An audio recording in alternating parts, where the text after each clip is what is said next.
নোঙর যখন উঠল তখন বেলা 11:30 বাজে। তাও মা এসে টেনে তুলল। বিকেল থেকে মেহেদি অনুষ্ঠান শুরু। মেয়ে এখনও পড়ে পড়ে ঘুমাচ্ছে। ঘুম থেকে উঠেই আধা ঘন্টা বসে থাকা লাগে তার। মনে হয় সব অচেনা। সকাল নাকি বিকেল তাও ঠাহর করতে সময় লাগে। ঘুম থেকে উঠে স্রোতের গলা জড়িয়ে আধ ঘন্টা বসে রইল। স্রোত রাত থেকে কান্নাকাটি করছে। নোঙরের আজ মন ভালো না। আপার গলা জড়িয়ে আহ্লাদি কণ্ঠে বলল, আপা তুই আমায় ছেড়ে যাস না। অমনি কান্না করে দিল স্রোত। নোঙরেরও ঠোঁটে কান্নায় ফুলে এলো। এর মাঝেই প্রবেশ করলো তরি রেহানা। ওদের কান্না দেখে দুজনকে গিয়ে জড়িয়ে ধরল। রেহানা ফুপির মেয়ে হলেও বেশ সময় কেটেছে এখানেই। বোনেরা ছিল 100 গাথা। এখন শুধু ছিঁড়ে একজন চলে গেলে থাকবে কি করে? অপু এখান দিয়ে যাচ্ছিল। অপুর কান্নার আওয়াজ পেয়ে ঘরে এলো। অপুর পরীক্ষা ছিল, সের মাঝেই বাড়ি গিয়েছিল।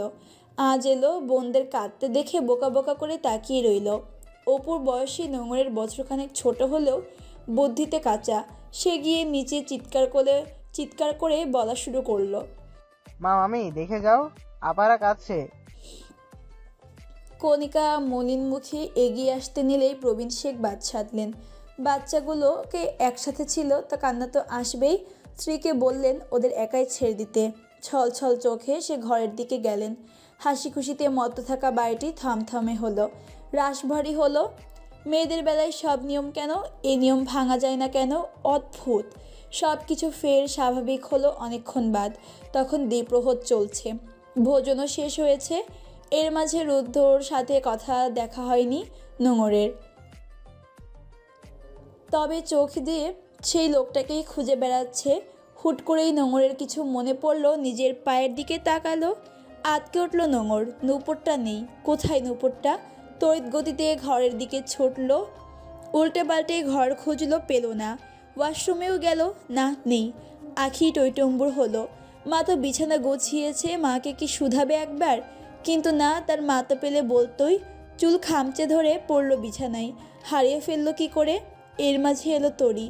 নোঙরকে কাঁদতে দেখে ছুটে এলো, তড়িঘড়ি করে জিজ্ঞেস করলো, কি হয়েছে পাখি, কাঁদছিস কেন? আহ্লাদি নোঙর তরিকে জড়িয়ে ধরে ঠোঁট ফুলিয়ে কেঁদে উঠল। তরিটার ডাকবাক্সের মতো অনায়াসে সব কথা ঢেলে রাখতে পারে। ফুপিয়ে উঠে বলল, আমার নুপুরটা পাচ্ছি না আপা, রুদ্ধ ভাই দিয়েছিল কাল রাতে, আজ নেই। তরি অবাক হলো, অবাক কণ্ঠে বলল, রুদ্র ভাই তোকে নূপুর দিয়েছে? নোঙর খানিকটা লজ্জা পেল, চুপ রইল। তরি হাসলো খানিক, চোখে মুছে দিল, সন্তর্পণেই বলল, খুঁজেছি আমি, পাইনি। তরি আবারও হাসলো। রুদ্ধ ভাই তাহলে ছোট্ট মনেও ফুল ফোটাতে সক্ষম। বোনকে সান্ত্বনা দিয়ে খানিকটা রসিক স্বরেই বলল, নূপুর হারিয়েছে তো কি হয়েছে, মানুষটা তো আছে। মানুষটা নিজের হলে এমন হাজারো নূপুর আসবে যাবে। সবুজ রঙের শাড়ি পরেছে আজ নোঙর। জর্জেটের এই শাড়িটি শ্রাবণ কিনে দিয়েছে। যদিও ওকে একা কিনে দেয়নি, রুম্পা, রেহানা, তরি সবাইকেই দিয়েছে। শাড়ি তার ভীষণ প্রিয়। মুঠো ভর্তি চুড়িগুলো আজ একটু বেশি ঝুনঝুন করছে। হাঁটু ছুঁই ছুঁই চুলগুলো আজ ছাড়াই আছে। চোখ ভর্তি কাজল। ভারী সাজগোজ নোঙরের পছন্দ না। সুন্দরী হওয়ার দরুন একটু সাজলেই যেন ফুটে ওঠে। নিজের ঘর ছেড়ে বের হতেই বাবার কক্ষে গেল প্রথম। প্রবীণ শেখ আর আহসান মানে তার ফুপা বসে কথা বলছে। গুটি গুটি পায়ে হেঁটে বাবার সামনে গিয়ে মিষ্টি স্বরে বলল, বাবা আমায় কেমন লাগছে? প্রবীণ শেখ পূর্ণ দৃষ্টিতে তাকালেন মেয়ের পানে, হাসলেন প্রশস্ত। এটা তার মেয়ের নিত্য সময়কার কাজ। সে যেই বাবার কাছে আসবে জিজ্ঞেস করবে ঠিক এই প্রশ্নটি। প্রবীণ শেখ মেয়ের সামনে আসলেন, প্রতিবারের মতো কপালে উষ্ঠ ছুঁয়ে বললেন, পরীর মতো লাগছে। অমনি হেসে উঠল নোঙর। এবার যদি কেউ তাকে অসুন্দর লাগছেও বলে, তবুও সে মানবে না। কারণ তার বাবা বলেছে যে নোঙর ঘর ছেড়ে বের হলেন। সব কিছু ঠিকঠাক থাকলেও মন যেন পড়ে আছে সেই নূপুরেই। কিন্তু মন খারাপ করে থাকলে প্রশ্ন করবে না মানুষ? উত্তর দিবে কি সে? আজ একবারও লোকটার সাথে দেখা হয়নি। দুপুর গড়িয়ে বিকেল হলো, লোকটা কোথায়? চোরা চোখে আশেপাশে তাকালো। নিচে গিয়েছিল, নিচেও নেই। ছাদে থেকেও ঘুরে এসেছে, নেই সেখানেও। 7-5 ভাবতে ভাবতে সংকোচ নিয়ে এগোলো সেই ঘরের দিকে। অমনি সামনে এসে দাঁড়ালো সুঠাম দেহের অধিকারী শ্রাবণ। ইতস্ত হলো আকস্মিক সামনে আসায়। পরক্ষণেই স্বাভাবিকভাবে বলল, শ্রাবণ ভাই দেখেন, আমি আপনার দেয়া শাড়ি পরেছি। শ্রাবণ আপাদমস্তক চোখ বুলালো। এতে যেন হারালো নিজেকে। মুগ্ধতা তাকে আষ্টে পৃষ্ঠে ধরল। মৃদু হাসল। তীক্ষ্ণ চোখে কি জানি কি দেখলো, অতঃপর বলল, দাঁড়া আছি আমি। নিজের কক্ষের দিকে গেল শ্রাবণ। নোংর বুঝলো না কিছু। তাকে দাঁড়াতে কেন বলল, কোথায় গেল। বেশ কিছুক্ষণ পর এলো শ্রাবণ হাতে একখানা টিপের পাতা। সে পাতা থেকে একখানা টিপ নিল, নোংরের কপালের মাঝ বরাবর ঠাঁই দিল। এই টিপের পাতাটি এনেছিল তার নোংর রানীর জন্যই। কাজে এলো অবশেষে। অবাক হয়ে রইল নোংর। শ্রাবণ এবার প্রশস্ত হেসে খানিকটা দুষ্টুমির ছলে বলল, একেবারে পেটনি লাগছে।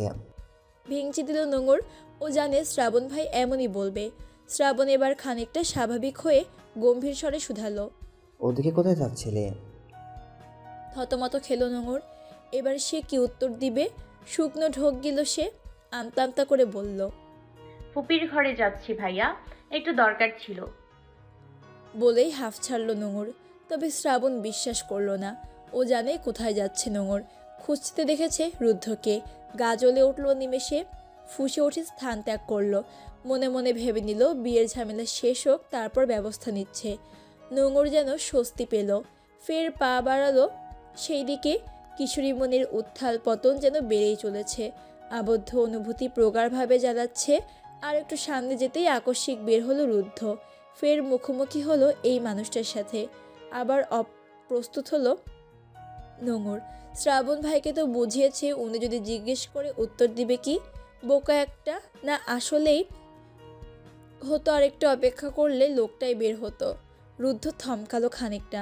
থক করে উঠল বক্ষ। খানিকক্ষণের জন্য হার্টবিট বন্ধ হয়ে গেল। অতপর মিসাইলের গতিতে স্পন্দিত হলো থাকলো। চোখ যেন ঝলসে যাবে এখনই। এ হুর যেন আসমান থেকে নেমে এসেছে। মেয়েটা মাত্রাতিরিক্ত সুন্দর, একেবারে চোখে লাগার মতো। যা চোখ ছুঁয়ে মনকেও এফোর ওফোর করে দিতে সক্ষম। অতীব ফর্সা শরীরে সবুজ শাড়িটা যেন ফুটে রয়েছে। ঠোঁট বাঁকিয়ে মৃদু হাসল রুদ্ধ। মেয়েটা লজ্জা পাচ্ছে। গালগুলো নিমেষে লাল হয়ে গেছে। একটু একটু করে আসলো কাছে পাশে, একেবারে মুখোমুখি। যতটা কাছে এলে মেয়েটির নিঃশ্বাস এসে আছড়ে পড়ে তার বক্ষে। মেয়েটা এতটাই ছোট, তার বুক ছুঁই ছুঁই। বলিষ্ঠ হাত জোড়া উঁচিয়ে কানের পিঠে গুজে দিল মুখে এসে পড়া চুলগুলো। নিজেকে আজ সামলালো দায় একটু না হয় বেহায়ামও করলো, তাতে কি। মিনমিনিয়ে বলল, লজ্জা পাচ্ছ প্রাণ? বুক টিপ টিপ করছে নোংরের। লোকটার স্পন্দন শুনতে পাচ্ছে সে। লজ্জা পাওয়ার কি কথা নয়, বদলোক একটা। রুদ্র এবার আরেকটা কাণ্ড ঘটালো। খুলে নিল শ্রাবণের পরনো সেই টিপ। মিনমিনিয়ে নিষাক্ত কণ্ঠে বলল, এই ললাট শুধু আল্লাহর সেজদা এবং প্রণয় পুরুষের ভালোবাসার স্পর্শের জন্য তোলা। এই ললাটে যেন তোমায় আর এসব পড়তে না দেখি। বাবার সাথে অদ্ভুত মিল পেল কথার। বাবাও এই কথাটি বলে, তাই সে সহজে টিপ পড়ে না। এ লোকটা অদ্ভুত, একদম অদ্ভুত, এবং অদ্ভুতভাবে তাকে শুধরে আগলে রাখে। কিন্তু কেন? লজ্জায় মরিমরি অবস্থা নোংরের। আর একটু দাঁড়ালে জ্ঞান হারাবে নিশ্চিত। নোংরের ভাবনার সাথে সাথে আকস্মিক শব্দ হলো। কেউ চিৎকার করে উঠল আ করে। হুঁশ ফিরল দুজনেরই। সিঁড়ির দিকে এগিয়ে গেল। এখানে আসতেই দেখা মিলল রুম্পার। নিচে বসে আছে। নোংর তড়িঘড়ি করে ছুটে গিয়ে বলল, কি হয়েছে আপা, পড়েছিস কি করে? রুম্পা চোখ মুখ খিচে রাগ নিয়ে বলল, কিভাবে পড়েছি তা কি পড়ে দেখাবো নাকি? উফ বাবা, আমি হাঁটতে পারছি না। ইতিমধ্যে তরি আর রোহান, স্রোতও এলো। এরা ঘরেই ছিল সাজাতে। মানুষ এসেছিল স্রোতকে। রেহানে গিয়ে ধরল রুম্পাকে। এর মাঝেই রুম্পা বলল, আহ, উঠতে পারছি না আমি, এখন কি হবে? রুদ্র ভাই, আমায় একটু ঘরে দিয়ে আসুন না। রুম্পার কথায় অপ্রস্তুত হলো রুদ্ধ। এ কেমন কথা? ও কি করে ওকে দিয়ে আসবে?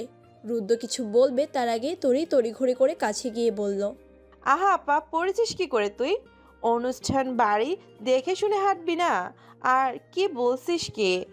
না ভাইয়া, তোমায় ধরতে হবে না। এই রেহান আপা, ধর আপাকে, আমরা নিয়ে যাচ্ছি ধরে। অতঃপর রেহানা তরি ধরল রুম্পাকে, ধরে ধরে ঘরের দিকে হাঁটা ধরল।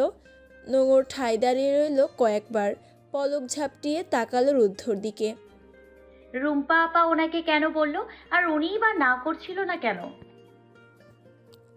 আকস্মিক নিজের কাছে নিজের এহেন প্রশ্নে থতমত খেল নোঙর। পরক্ষণেই চোখ নামিয়ে চোখে মুখে অভিমানের প্রলেপ টেনে গটগট পায়ে অন্যদিকে চলে গেল। রুদ্ধ বোকা বনে গেল। যাক বাবা, কি হলো, এইটুকুতেই অভিমান? তবে মন্দ না ব্যাপারটা। দুহাত ভর্তি মেহেদি দিয়ে বসে আছে নোঙর। কল্লোলিত মুখরিত চারপাশ, মরিচা বাতি আর কাঁচা ফুল দিয়ে সাজানো ছাদটি। কাঁচা ফুলের গন্ধে মোমো করছে সব। বাচ্চারা ছোটাছুটি করছে, তাই ভয়ে এক কোণে বসে আছে। বিয়ে হোক বা কোনো অনুষ্ঠান, মেহেদি তার বরাবরই পছন্দের। বউটা যেই হোক, হাত ভর্তি মেহেদি তারও চাই। ঢাকা থেকে মানুষ এসেছে এই মেহেদি দিতে। স্রোতের মতো সেও হাত ভর্তি মেহেদি দিয়েই বসে আছে, কিন্তু চুলের কারণে পড়েছে মহাবিপদে। বারংবার চোখে মুখে এসে পড়ছে, চোখ মুখ কুঁচকে যাচ্ছে তার। চুলগুলো বড্ড জ্বালায় তাকে। মেহেদি দিতে বসার আগে খোপা করে দিয়েছিল মা, কিন্তু এখন মা ব্যস্ত রান্নার কাজে। ফুপু বা চাচিও নেই। এদিকে স্রোত, রুম্পা, রেহানা সবাই মেহেদি পড়ছে। চোখ মুখ কুঁচকে উঠল জায়গা ছেড়ে। ঘেমে জুবুথুবু হয়ে গেছে। এত মানুষ এখানে ঠিকমতো ফ্যানের বাতাসও গায়ে আসছে না। ভাবলো ঘরে গিয়ে একটু পাখার নিচে বসবে, আর কারো হাত খালি পেলে খোপা করে দিতে বলবে। যেই ভাবা সেই কাজ। ছাদ থেকে নিচে নামলো।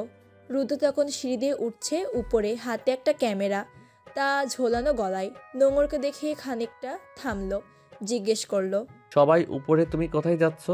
কিছু লাগবে বলো, এনে দিচ্ছি। অতঃপর তাকালো হাতের দিকে। মেয়েটার হাত ভর্তি মেহেদি, মনে হচ্ছে বিয়েটা ওরই। নোঙর চোখ মুখ কুঁচকে মুখের সামনে আসা চুলগুলো ফু দিয়ে সরিয়ে বলল, গরম লাগছে ভীষণ, আর চুলগুলো বাঁধতে হবে, দেখি কাউকে পাই কিনা। রুদ্ধ মাত্রই নিচে থেকে এলো। মা মামিরা ভীষণ ব্যস্ত, কি জানি কি ভাবলো। অতঃপর হাত ধরলো নোঙরের। হাত ধরতেই নামতে থাকলো নিচে। নোঙর উৎকণ্ঠা হয়ে শুধালো, আহা, কোথায় নিয়ে যাচ্ছেন? রুদ্ধ নোঙরের ঘরেই নিয়ে এলো তাকে। অতঃপর আয়নার সামনে গিয়ে খুঁজলো কিছু, এবং পেয়েও গেল। নোঙরের সামনে এসে ছোট হেয়ার ব্যান্ডটা দেখিয়ে বলল, আমি তো খোপা করতে পারি না, এটা লাগিয়ে দেই। মাকে দেখেছি লাগাতে, আমি পরাতে পারি এটা। অবাক হলো নোঙর, হাসলো ক্ষীণ, মাথা ধুলিয়ে বলল, আপাতত এটাই হবে, লাগিয়ে দিন। রুদ্ধ হাসলো, পেছন থেকে কোনোরকম চুলগুলো সামনে এনে লাগাতে লাগাতে বলল, এত বড় চুল সামলাও কি করে? নোঙর হেসে উত্তর দিল, আমি কোথায় আর সামলাই, মা এখনো সব করে, আপারা করে, আমি পারি না। তাই তারা কি বলে জানেন? তারা তো বলে, বিয়ের পর কি করবি তুই? অমনি ফট করে রুদ্ধ বলল, আমি আছি না। নিজের কথায় নিজেকে অকথ্য কিছু গালি দিল। এখন এই তোতা পাখি প্রশ্ন শুরু করবে, উত্তর দিবে কিসে? নোঙর বিস্মিত হয়ে কিছু বলবে, তার আগেই রুদ্ধ বলল, আলতা পরবেন প্রাণ? আমি পরিয়ে দিব, দেই।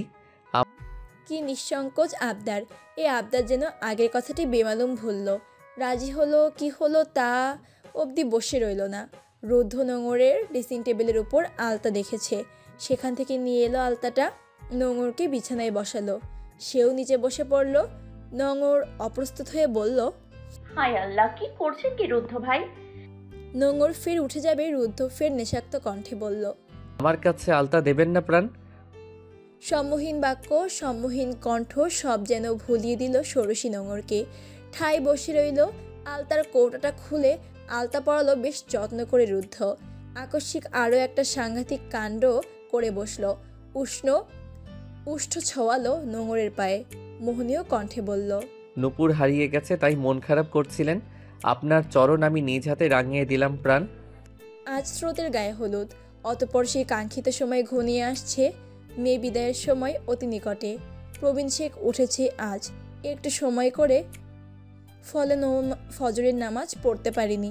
বাড়িতে কত কাজ সে ঘুমিয়ে পার করেছে। যদিও কাজ বলতে সব তদারকি করা, তার দুই বোন জামাই আর ছোট ভাইয়ের উপর দিয়েছে। ওরা বাড়ির জামাতা তো কি হয়েছে, মেয়েটা তো ওদেরও।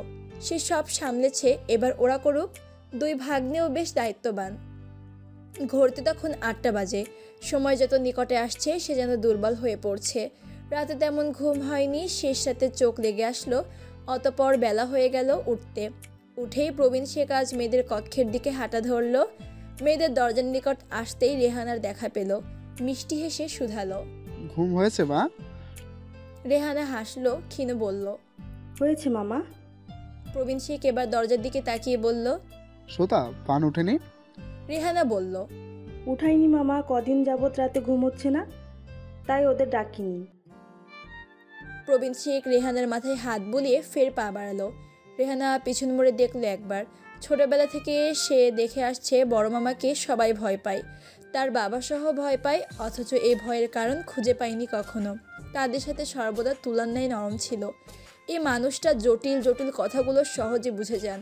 এমনকি তারা এও জানে তার মেয়েরা তার প্রাণ, তার বাবাও তাকে আদর করে, কিন্তু মামার মতো এমন কাউকে দেখেনি। রেহানা নিজের কাজে হাঁটা ধরল। প্রবীণ শেখ কক্ষে প্রবেশ করলো। অন্য সময় হলে দরজার বাইরে থেকে টোকা দিত। মেয়েরা এখন বড় হয়েছে, তাদের নিজস্ব প্রাইভেসি আছে, কিন্তু আজ দিল না। সন্তর্পণে প্রবেশ কক্ষে পা টিপে টিপে গেল বিছানার কাছে। বড় মেয়েটা তার সব পরিস্থিতি মানিয়ে নিতে পারে। এই তো সেদিন তোয়ালেতে পেঁচিয়ে ফুটফুটে স্রোতকে দিল। প্রথমবারের মতো বাবা হওয়ার স্বাদ পেল। জীবন্ত একটা পুতুল এলো তাদের ঘর আলো করে। স্রোত যেদিন হলো, মনে আছে তাদের একটা জায়গা নিয়ে কেস চলছিল। সে কেসটা তারা জিতে যায়। তার 2 মেয়ে তার জন্য আলোর মতো। ভাগ্য যেন ফিরতে শুরু করে। আর এই যে তার প্রাণ, আরামপ্রিয় একটা মানুষ, এ যেন বিড়াল ছানা। তার স্রোত পানির মতো যে পাত্রে রাখবে সে পাত্রের আকার ধারণ করতে পারবে। চিন্তা তো প্রাণকে নিয়ে। মেয়েটা যে কি করে সামলাবে নিজেকে কে জানে। মেয়ের সব কিছুতেই তাকে চায়। ছোট মেয়েটার বিয়ের কথা উঠলেই আকাশ সমান চিন্তা ভর করে। মেয়েটা বেশ নাজুক, সবাই ওকে সামলাতে পারে না। তবে রুদ্ধর মাঝে সে গুণ দেখেছে। যদিও জানে না বিয়েটা নিয়ে রুদ্ধর মতামত কী হবে, আপাতত এসব ভাবতে চায় না। কিন্তু পরিস্থিতিতে ভাবতে হচ্ছে। মেয়েটা মাত্রাই তো সুন্দর হওয়ায় দরুন নানা জায়গা থেকেই এখনই বিয়ের প্রস্তাব আসে। তার উপর গ্রামের ছেলেদের কুনজর তো আছেই। সে মেয়েদের ছোটবেলায় বিয়ে দেওয়ার পক্ষে নেই, তবে তার স্ত্রী এক্ষেত্রে কঠোর কেন যেন। তার ধারণা মেয়েদের যত তাড়াতাড়ি বিয়ে হবে ইসলামের দৃষ্টিতেও এবং সমাজের দৃষ্টিতেও মঙ্গলজনক। স্রোতের বিয়েও ছোটবেলায় ঠিক হয়েছে। প্রবীণ শেখ এবার বড় মেয়ের মাথায় হাত বুলালো, একবার ছোট মেয়ের মাথায় হাত বুলালো, মমত্ববোধ দিয়ে বলল। আমারা উঠবেন না? অমনি নড়ে চড়ে উঠল নোঙর। তার ঘুম বড়ই পাতলা। সে ডাকলো আরও কয়েকবার। চোখ পিটপিট করে তাকালো দুজনেই। বাবাকে আবারও আগের মতো ডাকতে দেখে খুশি হয়ে উঠল। নোঙর স্রোতের উপর দিয়ে জড়িয়ে ধরল। অতপর নিজের হাত সামনে দেখিয়ে বলল। দেখো আব্বু কত রং হয়েছে, আপুর থেকে বেশি। হেসে উঠল স্রোত। নোঙরকে সরিয়ে সেও এবার বাবাকে জড়িয়ে ধরল। জিরিয়ে রাখা অবস্থাতেই বলল। তাহলে রাস্তা থেকে একটা পাত্র ধরে এনে তোকে কাল বিয়ে দিয়ে দিই, এই খুশিতে। মুখ ভেঙচি দিল নোঙর। হাই তুলে বলল। মোটেও না, আমি তো এ বাড়িতেই থাকবো। কাল থেকে শান্তি মতো পা ছড়িয়ে ঘুমাতে পারবো। নোঙরের কথায় হেসে উঠল প্রবীণ শেখ। বেশ কিছুক্ষণ মেয়েদের সাথকে সময় কাটালেন। আড়ালে দেখল তা কণিকা দীর্ঘশ্বাস টানলেন। তার ইচ্ছা করলো যেতে, কিন্তু গেলেন না। মেয়েদের সামনে শাসনার তথাকথিত মায়েদের মতো যে জড়তার দেওয়ালটা আছে ওটা যেন ভাঙতেই চাইছে না। সেই তো বরাবর শাসন করতো মেয়েদের, চাইতো মেয়েরা যেন ভয় পায়। সে জড়তায় যেন শিকল পড়ালো তার পায়ে। দেখেই গেলেন শুধু। সকাল সকাল উঠে বাসন্তী রঙের একটা শাড়ি পরেছে রুম্পা। মুখটা সাদা হয়ে আছে দামি প্রসাধনীতে। মেকআপ করতে তার দারুণ লাগে। একটু পরে হলুদ দিয়ে গোসল করানো হবে স্রোতকে। এটা গ্রামের নিয়ম বললে চলে। হলুদের অনুষ্ঠান যত বড় করেই হোক, গ্রামের নিয়ম দিয়ে হলুদ দিয়ে গোসল করাতেই হবে। আয়নায় নিজেকে দেখে বেশ কিছুক্ষণ পর্যবেক্ষণ করলো। নিজেকে বিশ্বসুন্দরী বলে আখ্যায়িত করতেও আপোষ করলো না। অতঃপর ড্রয়ার থেকে একটা নূপুর বের করলো। এই নূপুর তার জন্য অনেক মূল্যবান। এতে যে তার পছন্দের মানুষের স্পর্শ লেগে আছে। নূপুরটা পায়ে পড়ল। অতঃপর ড্রেসিং টেবিলের উপর থেকে আলতার বোতলখানা নিয়ে দৌড়ে ছুটল। দোতলার দক্ষিণের শেষের রুমটার সামনে আসতেই কড়া নাড়ল দুবার। ওপাশ থেকে পুরুষালী কণ্ঠে কেউ বলল। কে? আসুন। ঢুকলো রুম্পা কাঙ্ক্ষিত মানুষটির কক্ষে। সামনে থাকা মানুষটিকে দেখে ভ্রু কুচকালো সুঠাম দেহের অধিকারী মানুষটি। কিছু শুধাবে তার আগেই রুম্পা লাজুক কণ্ঠে বলল, আমায় আলতা পরিয়ে দিবি রুদ্র ভাই? চমকালো রুদ্ধ, ভরকালো খানিকটা। কি বলছে কি এই মেয়ে? সব যেন মাথার উপর দিয়ে যাচ্ছে। রুদ্ধ জিজ্ঞেস করলো, মানে কি বলছো কি?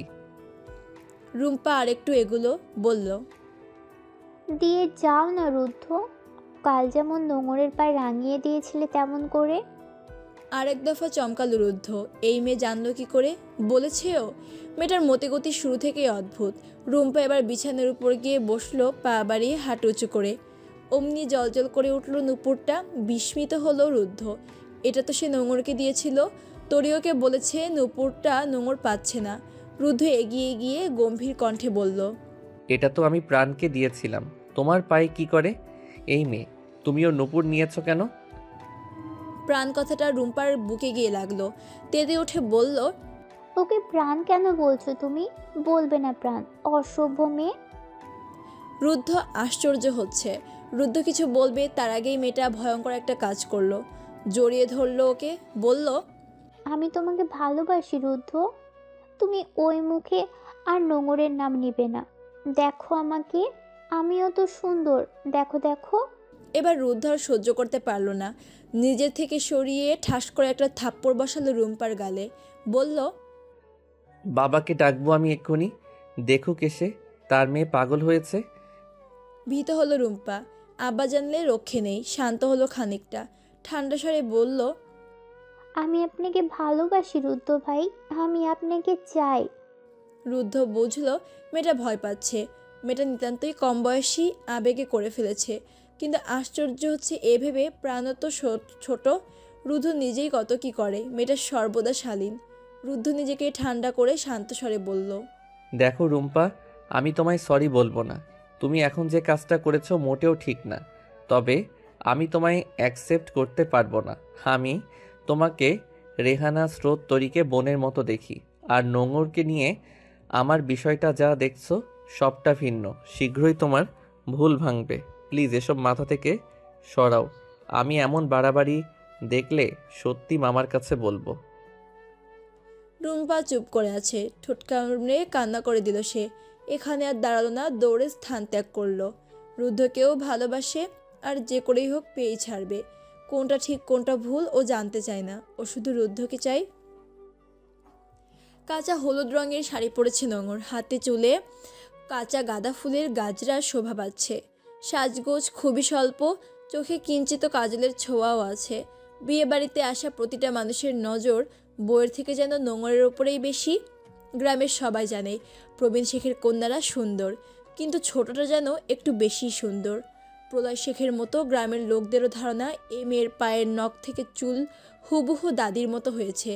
মা আজ তাকে খোপা করে দিয়েছে, চুল ছাড়াই রেখেছিল। আকস্মিক স্মৃতিচারণ হলো কালকের কথা। কাল যখন আলতা পড়া শেষ হলো, রুদ্ধ ও অদ্ভুত কণ্ঠে শাসনের মতো বলল, চুল খোলা রাখবেন না প্রাণ? নোংর যখন পাল্টা প্রশ্ন করলো কৌতূহল নিয়ে, কেন? রুদ্ধ রসিকতার কণ্ঠে বলেছিল, জিনের কুনজর পড়বে। নোংর হাসলো। হেসে কুটি কুটি হয়ে গিয়েছিল। হাসতে হাসতেই বলেছিল, আমার কাছে জিন কেন? জিনের বড় জন আসার সাহস পাবে না, ঘাড় মোটকে দিব একেবারে। রুদ্ধ হেসেছিল তখন।